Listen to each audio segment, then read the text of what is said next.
Simran, can everybody see that, or can you see that, or underneath me? Okay, wonderful. Well, thank you, everyone. I'm excited to be here.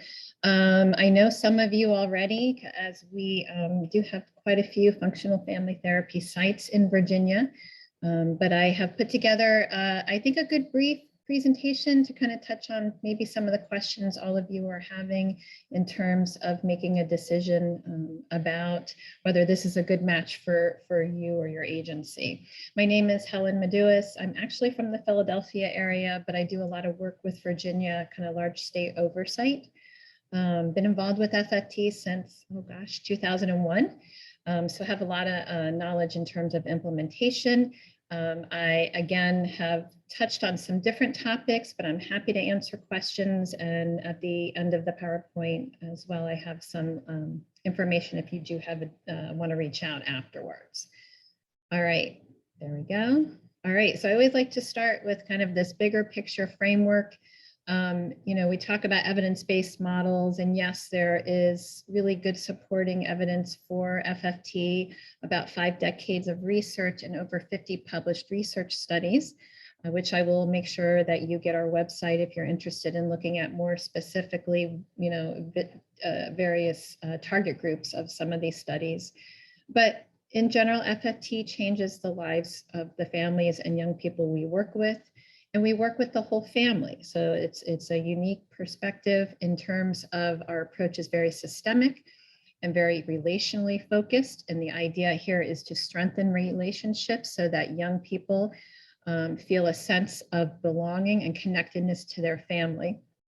And we feel strongly that when you have a healthy system, you can address many of the referral problems that young people present with.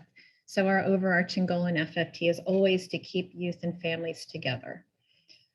We are the training organization for FFT, FFT LLC. We train over about 1,600 therapists from about 350 plus internationally and nationally young adolescent focused organizations, training about 50,000 families a year.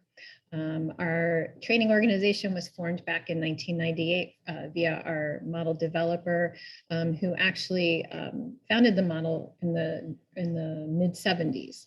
And our whole purpose is to help sites be able to do this model with good fidelity and get the same outcomes that we have found through our research.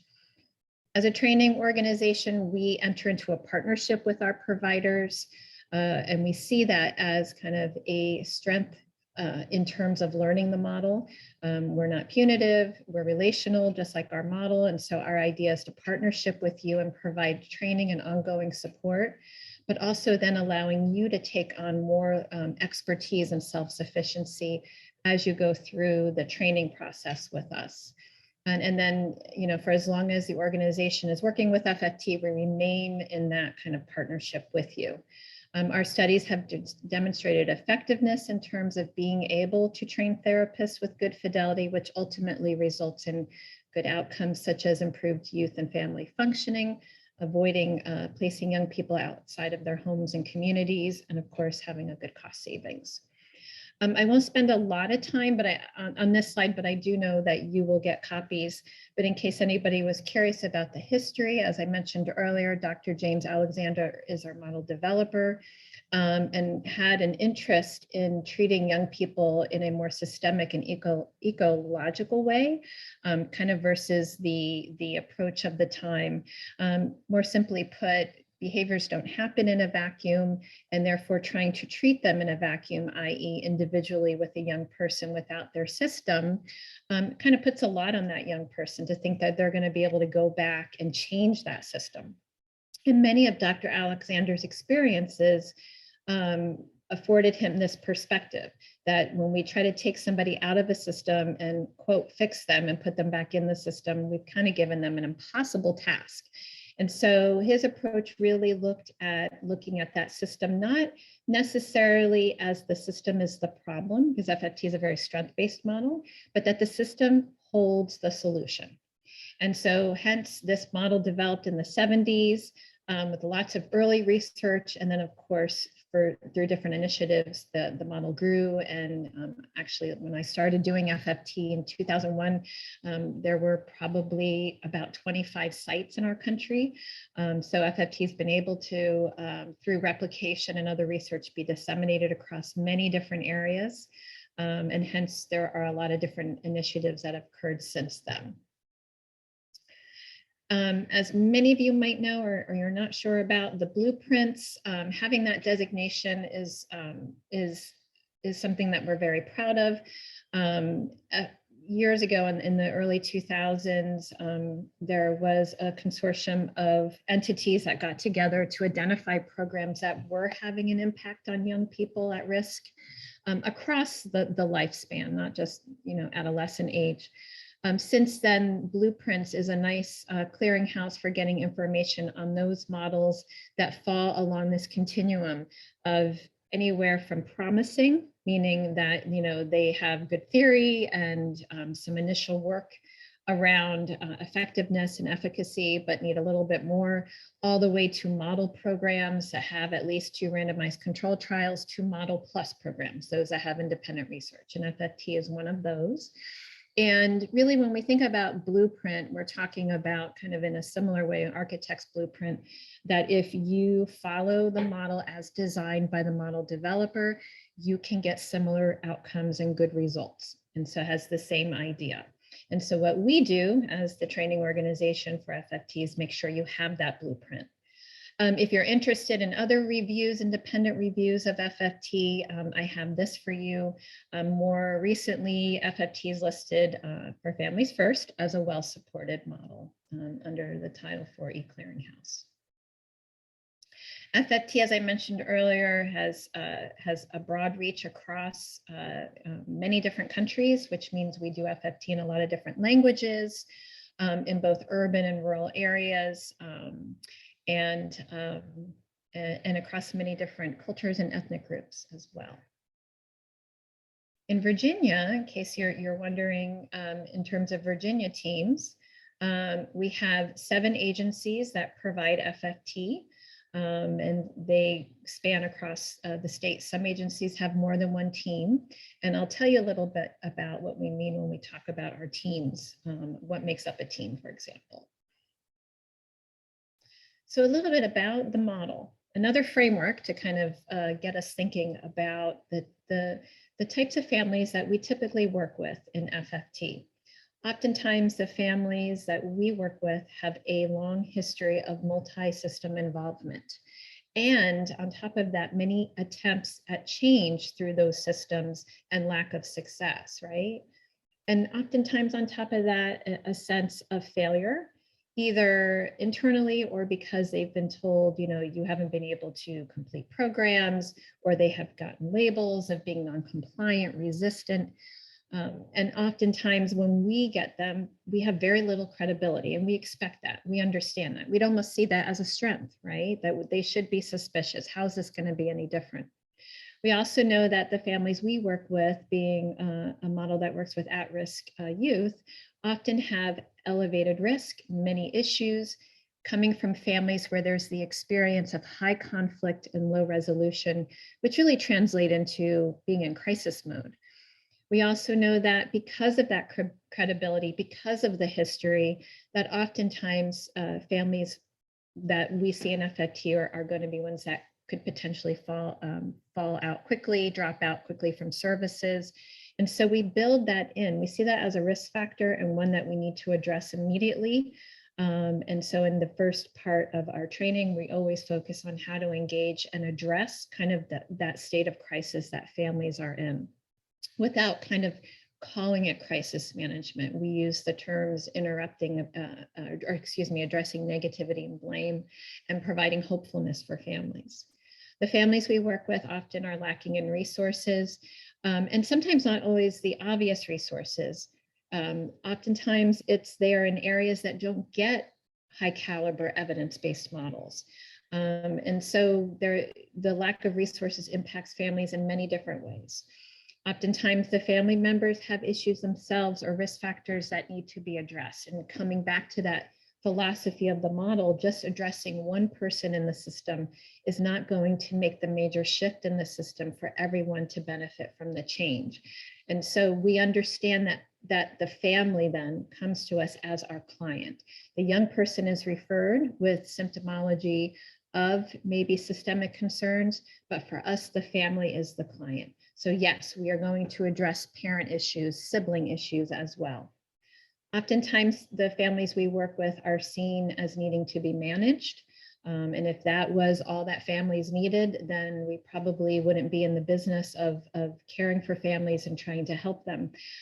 We see families as really needing to buy into the process and be engaged and motivated to actually do the work.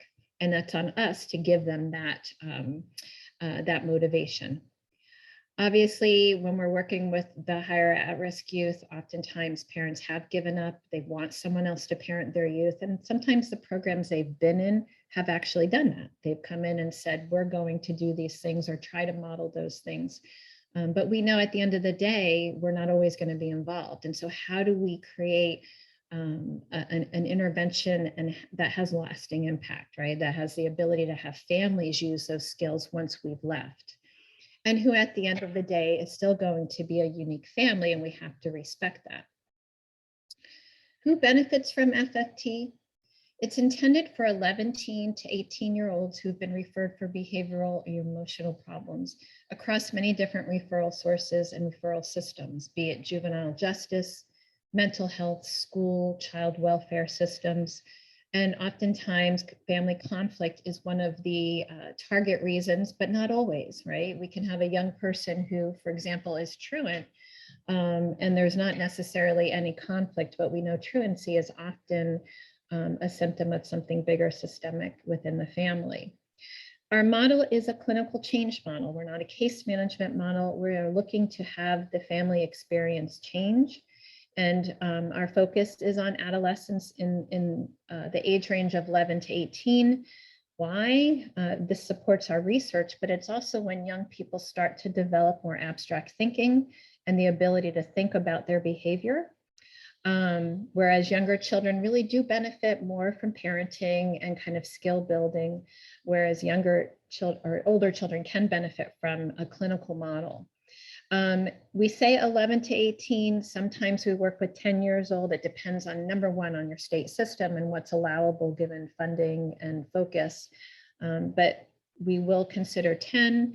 We will also work with youth who are older than 18, for example, someone who turns 19 within the process of providing therapy. But oftentimes we always say we think of the young person as one who's still tied to that family, right? Not the 19-year-old who's leaving to go to college. FFT provides both prevention and intervention. In terms of prevention, working with status offenses, diversion, kids at risk for out-of-home placement, initially showing behaviors that are of concern, all the way to youth who are more moderate and seriously at risk, already involved in systems, and we want to keep them from re-entry into that system. To do the model, we need at least one caregiver and one youth, right? And we use the term caregiver because that could vary depending on each young person's situation, but that gives us enough to do a systemic and relational model. And as I said earlier, the family system is our focus, and our goal is upholding, not helping a young person separate from their family, which a lot of us have always been trained to think of as a logical movement for a young person, but actually create interdependence with their family of origin. Almost a safe base for young people to be able to move out and explore the world. FFT works with a range of adolescent behavior and emotional problems, typically those falling under externalizing adolescent behavior disorders such as conduct disorder, oppositional defiant disorder, drug use, abuse, and other problems as well, such as school issues, school violence, truancy, community violence. And oftentimes the young people we work with have comorbid disorders of anxiety and depression underlying that. But what really presents or drives the referral is more of behavioral and emotional concerns. And as I said earlier, parent-child conflict issues. FFT is a short-term family-based model. There is a couple things to say about both of these. Short-term is very effective if it is supported by a quality model, right? So brief is the way to go because we know at some point you have less impact. You have a point of diminishing returns in your investment in working with families. And so we believe strongly that quality over quantity is what we want to strive for. So more is not necessarily better. It's what you do in the moment with that family. And our FFT therapists have a model that anchors them for exactly what do you do in the room with this family given their unique situation. In terms of family-based, we do not do any individual work. FFT is 100% family-based model. So we're not going to meet with mom individually and youth individually and call it family. We train our therapists and work and consult with our therapists to think outside the box on how do we get people to come together. And we take ownership of that, the therapist. We don't expect our referral sources to get the family there. We work through different techniques such as matching and other areas of focus to get families to work with us. Given this, we see each family as very unique in terms of risk and protective factors. And so that really drives how many sessions for how many months. But on average, our model typically takes about 14, 15 sessions. It can go longer if there are more risk factors or things change during the treatment period. And the sessions are weekly. We expect to be working weekly for about 3 to 5 months. And session length is going to really vary on those risk factors and how long can a family sit there. We want to be respectful. Our model is very respect-based. And so using assessment, we can make a decision that this is a family where we might need to go out 2, 3, 4 times because the risks are so high, versus a family that we might go once or twice a week because they have a lot of protective factors. So really, we're designing it around each unique family versus having the family fit to the model. As I said earlier, we build that crisis management into the very first phase. And we can also design our intervention. We carry smaller caseloads so that we can be there several times within those first 2 weeks when crisis and negativity tends to be pretty high. And as I said earlier, treatment on average is about 4 months. The underlying philosophy around FFT, you can see elements of both family systems theory and behavioral approaches. I always think about FFT as kind of this model that respects timing, right? When you intervene is important, and you do so once a family is motivated and they see the situation in a more hopeful way. The second bullet point kind of really captures the theory behind FFT, and that is that problem behaviors serve as a function within the family, and family members develop ways of interacting to help them to get their relational needs for closeness or distance, and also their needs for influence and power and control. And this drives certain behaviors because people are seeking to get those payoffs. And what we do is understand that these patterns of interacting can maintain behavior problems, but without understanding those patterns, our interventions are going to hold very little weight in creating change. So we spend some time understanding kind of their story and their interaction and their patterns with each other. We achieve change then by improving family interactions, developing new skills for families that are linked to their referral reasons and the risk factors that brought them into FFT to begin with. So this is a visual depiction of the model, if you may. It has the 5 phases. Engagement is the first phase, a very short and important phase to get in there and get things started, but also engage that family in a way that they see us as credible and someone that is going to help them change. And then we move quickly into motivation, which overlaps with another phase called relational assessment, which I'll talk about in a second.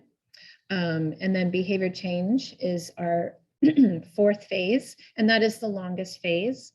And that's where we're doing a lot of the skill building. And then the last phase is generalization, which is a relapse planning phase. The important thing to note is that we move forward. We don't go back and forth within phases. They build on each other. And part of it is we understand that families start to shift as they move through the model. We also use assessment to help us make that decision about when the family is ready to move to the next phase. So just breaking down the phases briefly, obviously this is a very big part of the ongoing clinical training of the model. But the very first phase, as I mentioned, engagement phase, is really engaging youth and family members into treatment by establishing your credibility.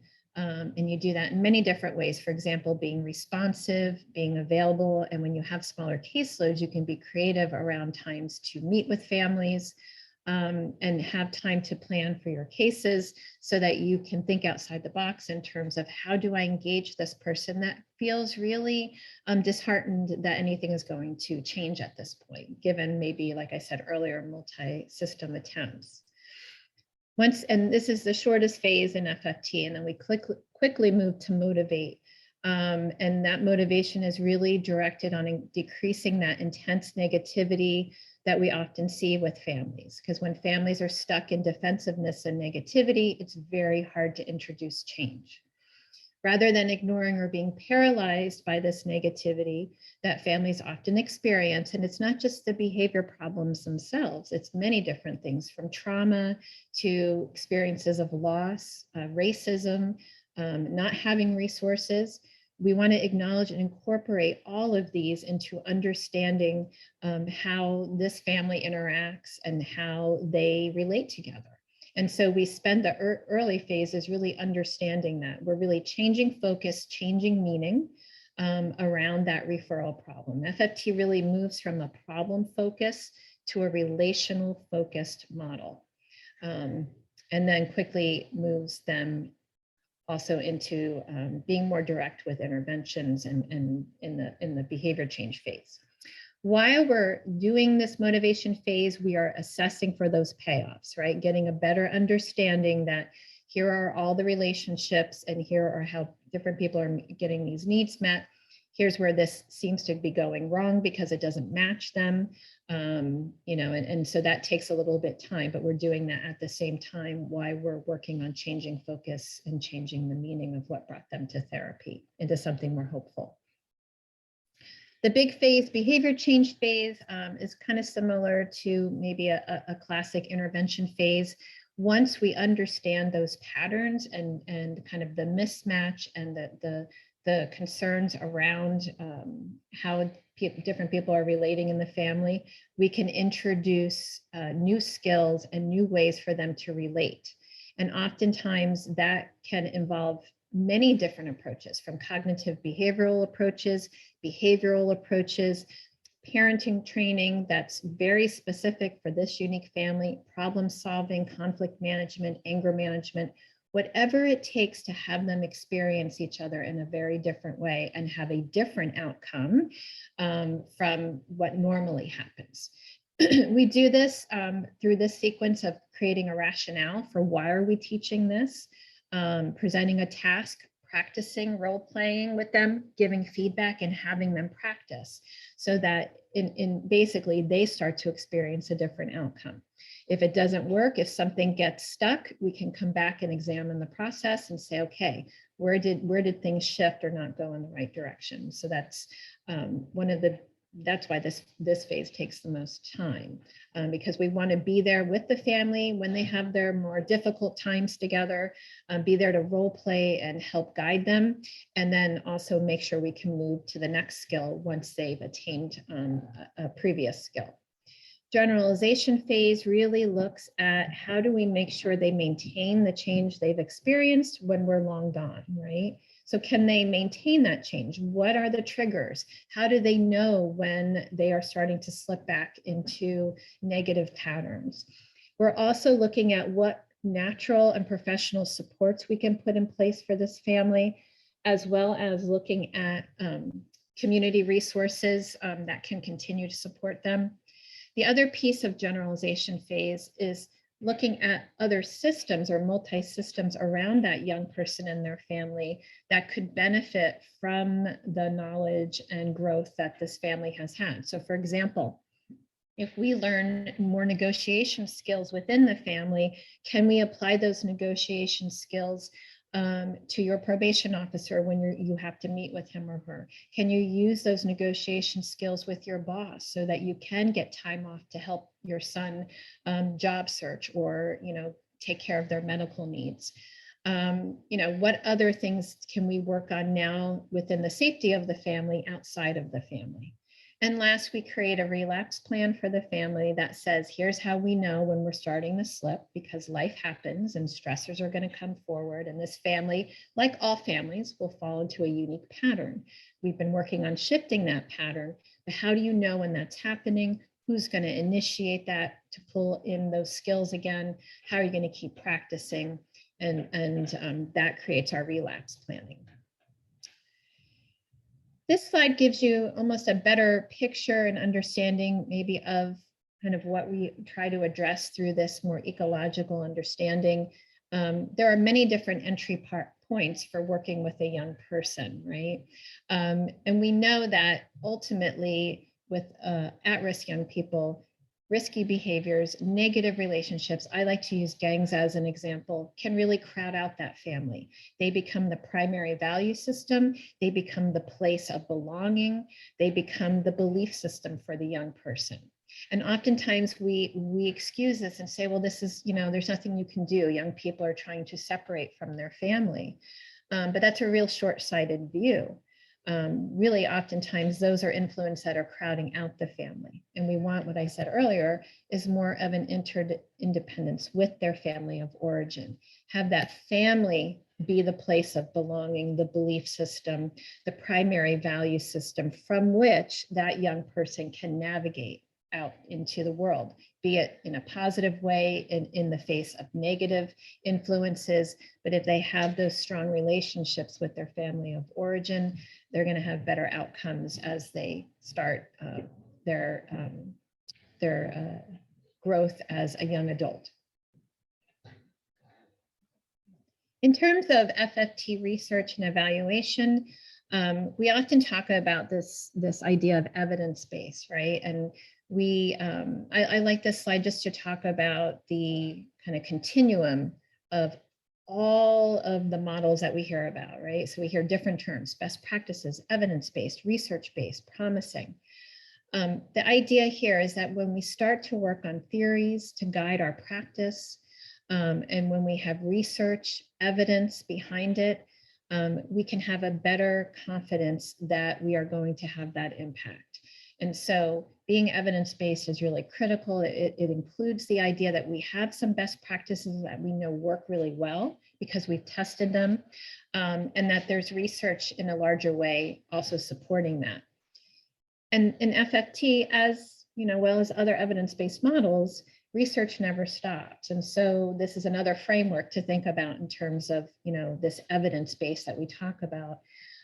We have our young person, who's kind of really removed from all this research and everything else, but how do we impact that young person and the systems that that young person is embedded in, be it family, school, neighborhood, friends, culture, socioeconomic status, immigration influences, environmental, legal issues. All of that influences this young person. So how does a model impact the whole system? How do we be ecological?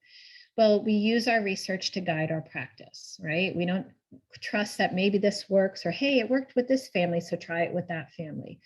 Everything in the model that we teach our therapists has been studied across different types of research, and that informs our training. So for example, a process study would look at what about FFT in the first session, what about reducing negativity and blame impacts defensiveness and therefore reduces early dropout, right? Well, we know that when we shift things from a problem, which is a pretty stuck, hopeless focus, to a more relational focus and more positive focus and strength-based focus, people tend to get hooked in and say, wait, this feels very different.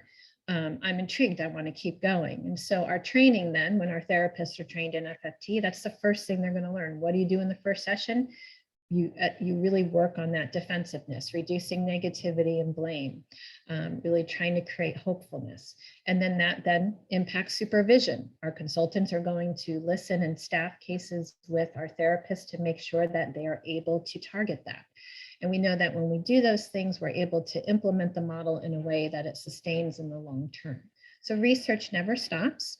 And in terms of the impact, given that we only have an hour today, I just highlighted some of these, but again, these are all on our website if you want to look more closely at the different studies that fall under these kind of umbrella headings.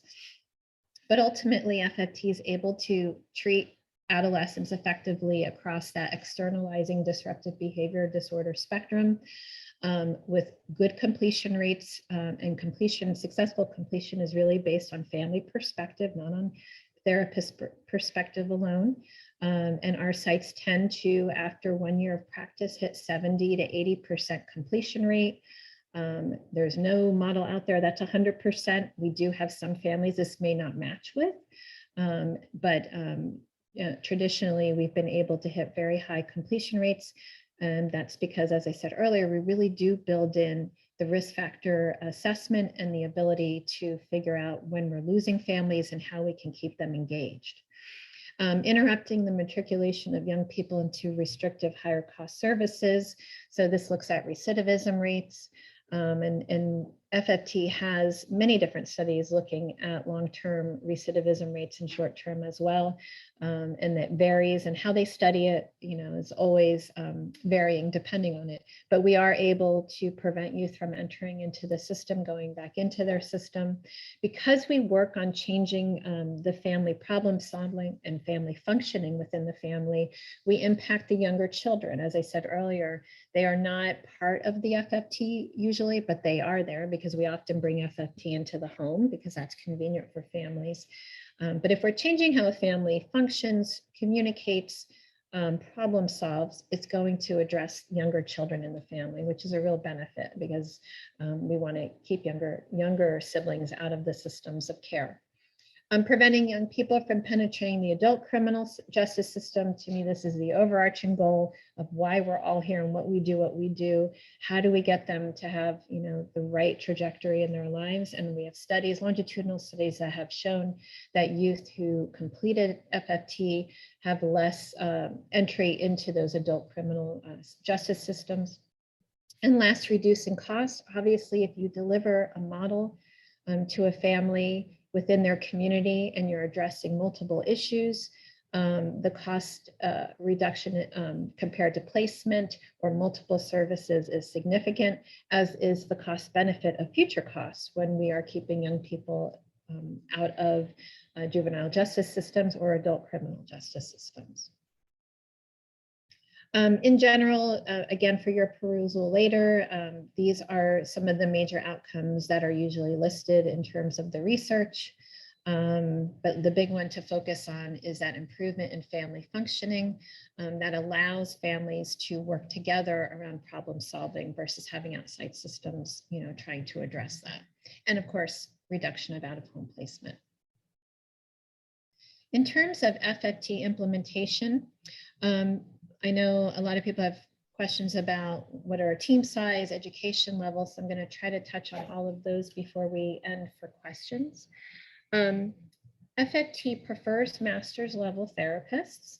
And in fact, in year 2, one person on the team will become the FFT site supervisor, and we will expect that they have a master's degree. FFT has allowed bachelor's level folks to do the model.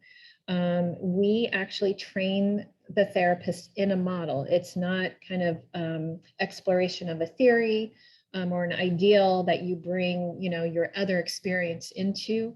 There is the ability to use past experience. So if you're a cognitive behavioral therapist, you can use those techniques during behavior change, of course. But we are going to train a therapist or counselor in this model thoroughly. And so we have been able to train bachelor's level folks and get similar outcomes. In terms of what would be best practices, would be bachelor's level folks with at least 2 years human services experience, 1 year of which was supervised or by a clinical supervisor. In terms of licensure, we do not require that, but it really depends on the project. So we always tell everyone, make sure you check with your state licensure requirements. And Virginia, of course, does have specific ones for FFT in terms of licensure as well as ratios on their FFT teams. In terms of therapist characteristics, what makes a good FFT therapist? I think the traits here kind of pull it all together. The ability to be flexible and humble and curious about unique family culture, experiences that families have had that really defines who they are now. Being able to be relational in your approach, which really takes a lot of work to be able to not just connect with one person, but multiple people in the family. And of course, the model teaches that, but those therapists that have interest in more systemic and relational approaches fit nicely with FFT. But there's also that balance of being able to be directive when need be, to be able to call it out, for the family that, sometimes, this family gets to this point where, you are getting physical. And I understand that, and I can see that, for example. However, this may be your best way of trying to cope with something that you're actually underneath it all very terrified of, right? So to be able to go in between that compassionate but very directive, like we know this behavior is wrong, and we want to start addressing it. And that kind of ties into the ability to be fearless. FFT therapists are not afraid to kind of go to those places. If you're going to work with a whole family system, you can't pick and choose which concerns you're going to work on. And so our therapists are both fearless and relentless in terms of making sure we get the right people in for family sessions. We work hard to get them there. And also through relationship building, we're able to take those risks with families to really talk about the issues that brought them to therapy. And then a lot of advocacy for families and young people as well. In terms of what is a team or a site, right? We use the terms interchangeably, is a working group of 3 to 8 therapists, no less, no more. If you have less, it's not really a team. If you have more, it's a lot of therapists to try to manage as a supervisor. But the idea is this team sees cases individually, but they do everything else together. They attend all their training and consultation. They have a common model lens for how they look at families, and then they can work with each other and support each other in a collaborative peer network. And the goal of all of this is for them to have good model fidelity, be able to do that model and do it well. Caseload standards, if you're thinking about, well, what size team would be good? I always think about things in terms of cycles. And so if you took a team and you had 3 therapists, you have 10 cases each. That would be 30 cases at any given time. And those will turn over about every 4 months. And so you can do a quick needs understanding for capacity by thinking it in those terms. In terms of part-time, full-time, FFT has an ideal kind of range of cases. If you fall below 5 cases, you will drift from the model. You won't get enough practice in the model. And there's many good reasons for that happening. I mean, obviously, if you're not taking enough cases, you're doing other work, which limits your availability to families and the time and the focus needed to plan for the sessions. And so 5 is the lowest we will go. And no more than 15, because there is, like I said, beyond just meeting with families and traveling to families post-COVID, there is planning and assessment that we do within the model, and there's consultation that is involved. So, we want to leave time for all of that. So if you're thinking part-time, we recommend full-time, but if you're thinking part-time, because that works best for your agency, it's about 20 hours a week to do FFT versus, 40 for full-time. It's all relative. In some places, if you're traveling further, a full-time caseload might be 8 cases. If you're working with a very high-risk population, your caseload could be 7 or 8 cases because of the risk factor, the nature of the risk factors. And so again, a model that's really designed around the needs of a community, takes a little bit of planning, and we're very happy to support anybody who's interested in thinking through what would be a good both team size and caseload need for that team. In terms of setting up FFT at an organization, it's a flexible model. We work greatly with providers to kind of respect that they have the know-how and the vision, and we want to help fit into those systems. And so these are really our basic expectations. As I said earlier, working with a team of 3 to 8 clinicians, they go through all their training and consultation together. They see their cases individually.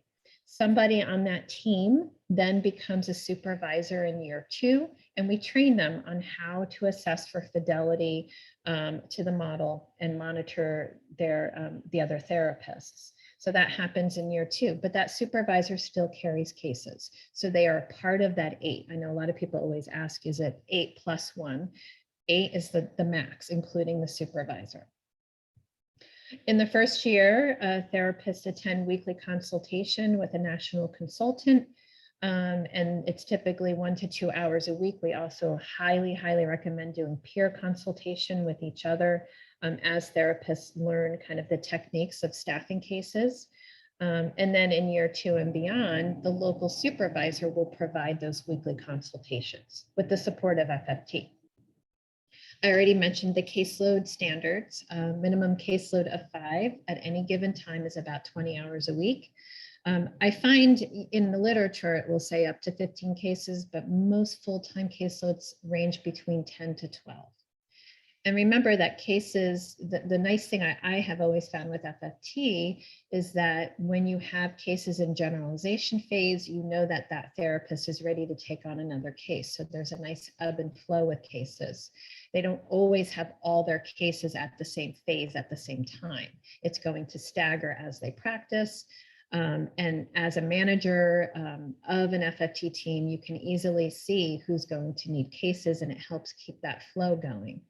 If you develop a wait list in FFT, it typically means you probably need to add a therapist to the team. They will all go through training each year. There's ongoing. Year 1, it's more intense, and then it lessens as you go. And then they'll all use a web-based client service system. We call it the CSS. That not only provides them a place to put all their documentation and think through and plan their sessions, but also a place to enter assessments, pull data from it, and it is also the vehicle by which our national consultants and supervisors are able to monitor the team. But all providers can pull reports from the system, and we provide various reports to help the team understand their practice and their knowledge in the model and whether they're meeting kind of basic standards to be able to do the model.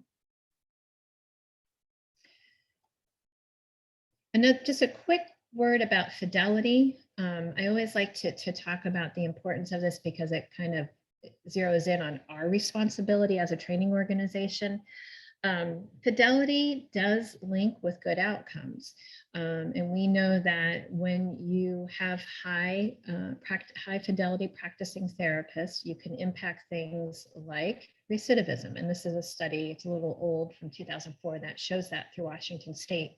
But it was looking at 700 youth and 40 different therapists who treated those youth, and it looked at their fidelity. And so in FFT, whenever a therapist meets for weekly consultation, they staff cases with their team, and you have many eyes looking at each case because you have your team and your peers and you have your expert. And what the expert is listening for is, are you adhering to the model as designed? And are you doing it with sophistication and competency, the ability to match the model to each unique family?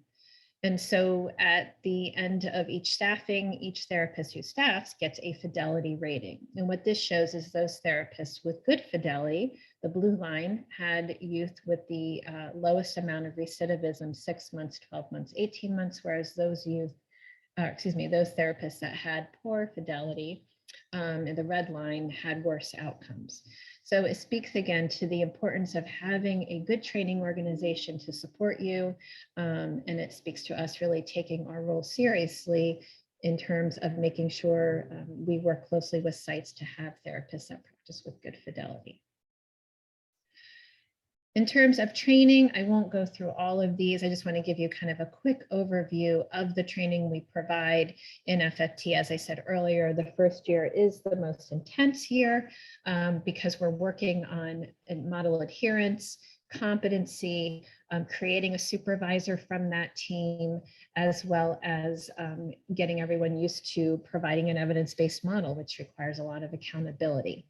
So all the trainings are set up right at a timely moment so that therapists can get the training they need.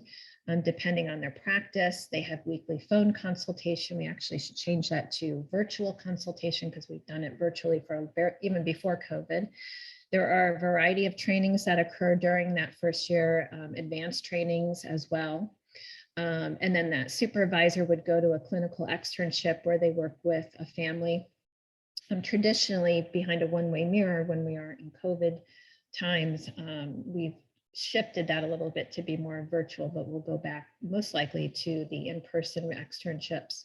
And then using our web-based system, the web-based system is written in the FFT terminology and language, so it helps the therapist think through the model in a strength-based way and focusing on risk and protective factors.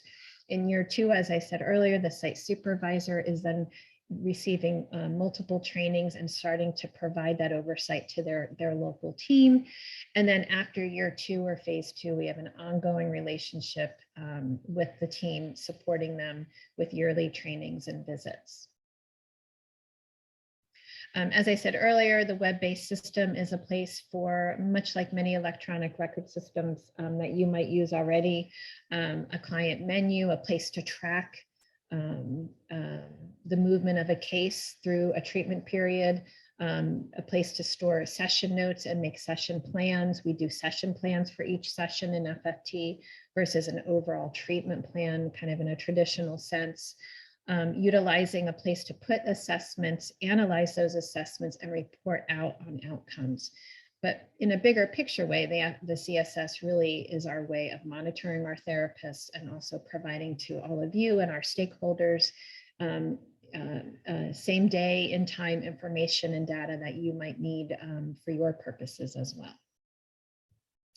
In terms of doing FFT, I know there's a whole process for this RFP in Virginia, but we will also walk you through a site application. Holly DeMoranville is our communications director. She does all of that upfront work in terms of scheduling your trainings.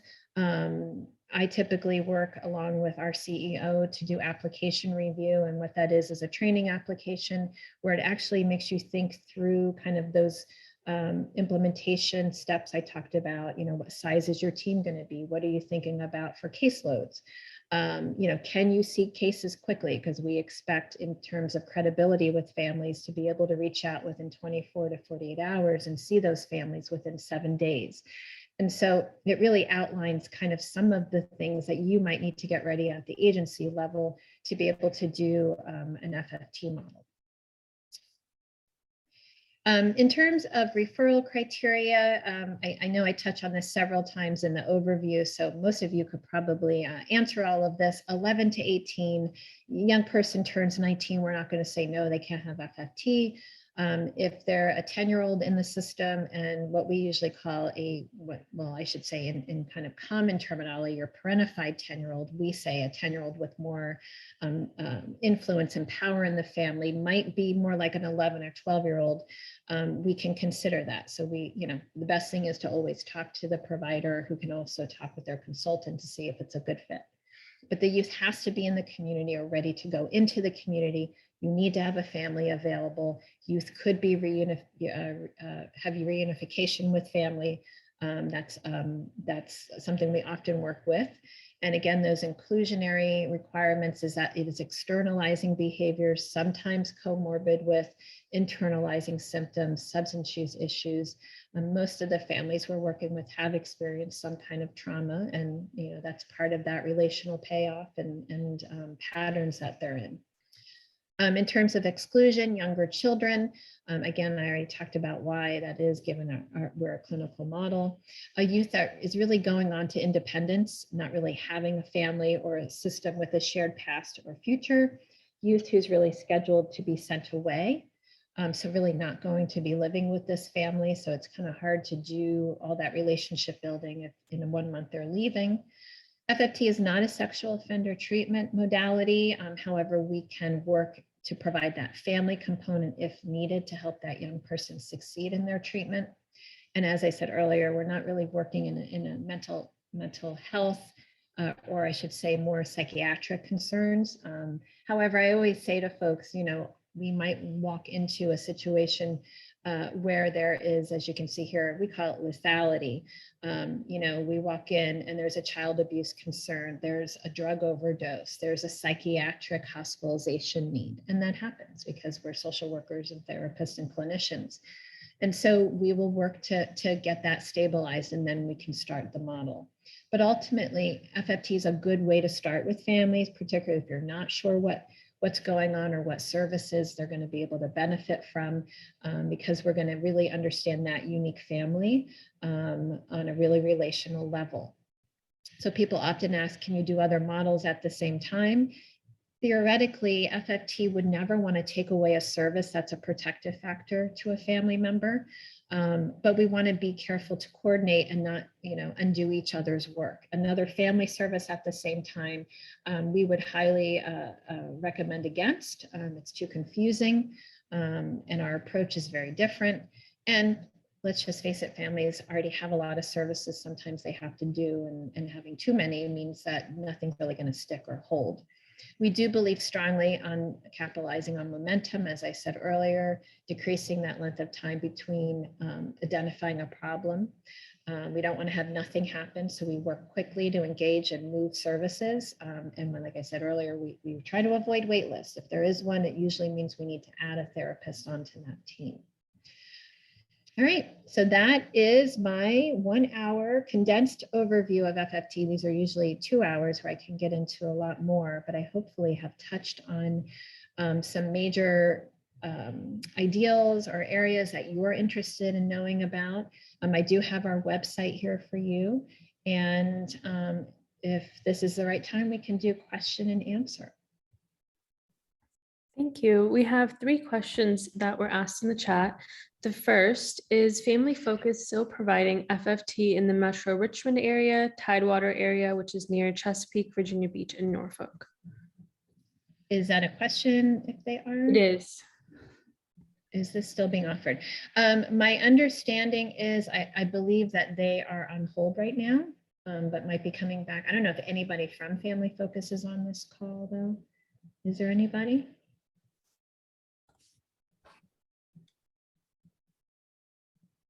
Yeah, I think for the last I heard that they were on hold, but do plan to provide the model. So.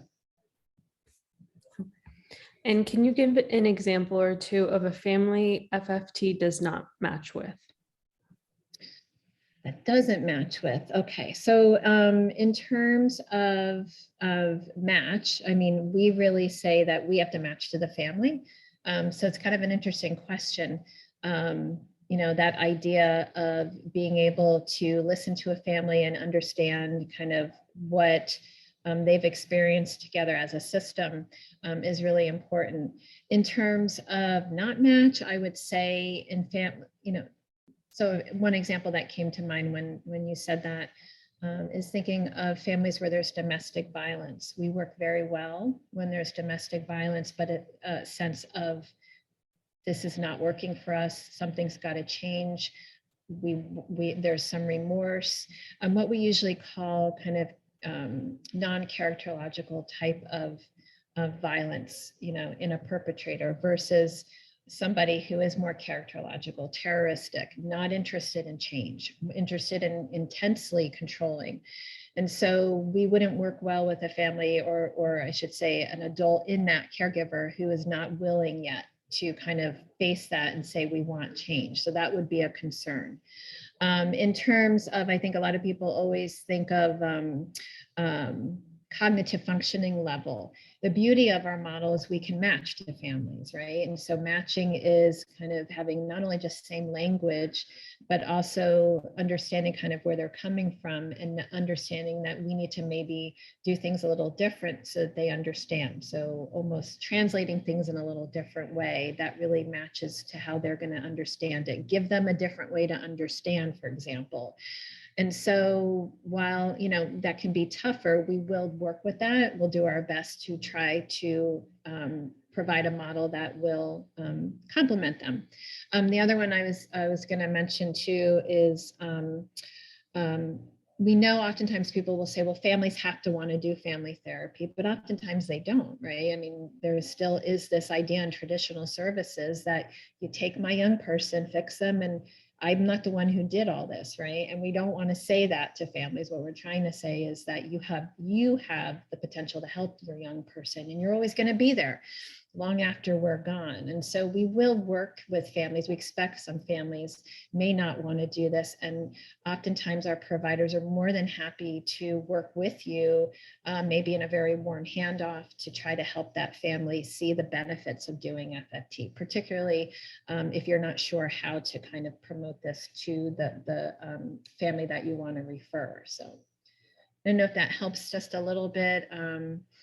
You know, in terms of what we don't work, we work with so many different populations and high-risk populations, you know, even custodial situations. When I see that slide on characteristics in terms of being relentless and fearless, so many times we have families that struggle because of custodial issues, and nobody wants to touch that, so they don't work with the other parent. But we would really argue you should work with that other parent in a safe, neutral way so that we can finally address a lot of these issues that, you know, keep coming up. So hopefully that helps you in that, I hope. Next question, what is the overall agency investment? So FFT has I guess we're talking about how much does it cost to do FFT? I'm guessing that might be the question, is that? Or is it time investment? I don't know, Annette, if you want to. In terms of cost, FFT, we can get you the fees sheet for that, particularly if you want to reach out to Holly DeMaranville. I'm not sure if it's part of the RFP or somewhere. And I don't know, Simran or Raphael, if you want to talk about that. But the most intense cost is in the first year, and that's your training. It includes the CSS and the certification. The second year is the cost is focused on that supervisor. And then there's just a certification ongoing cost for the remainder of the program. In terms of agency investment, you know, that really varies. If you're already doing evidence-based models, you know, some people say it's very easy to add evidence-based models to ones you're already doing. But I like to say that we fit very well and complement agencies and really try to help and support you. You know, giving therapists the time to see cases, to meet in consultation, and to be able to do their assessments and paperwork is critical.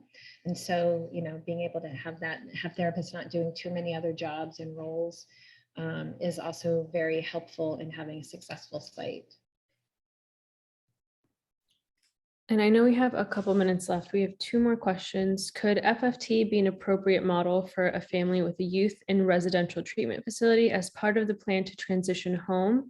Is there any research or evidence to efficacy with FFT being used this way?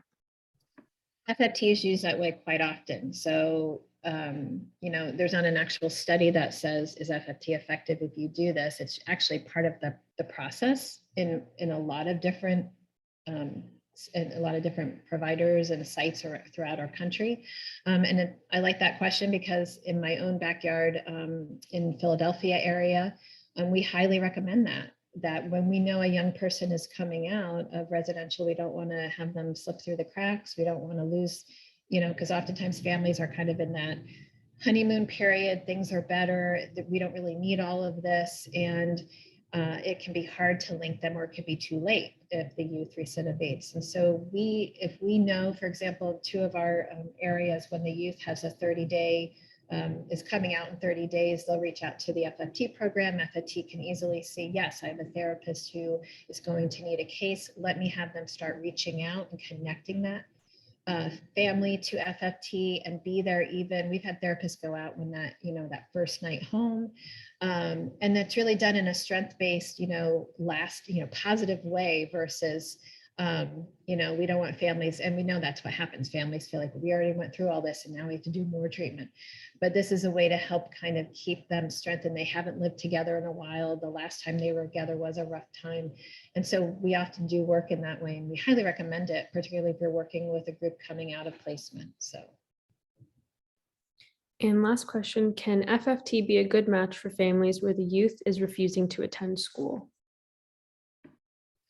Yes, I was going to say, I mean, truancy is one of our, I just translate that into truancy. I hope that's okay. But truancy is one of the major referral reasons for FFT.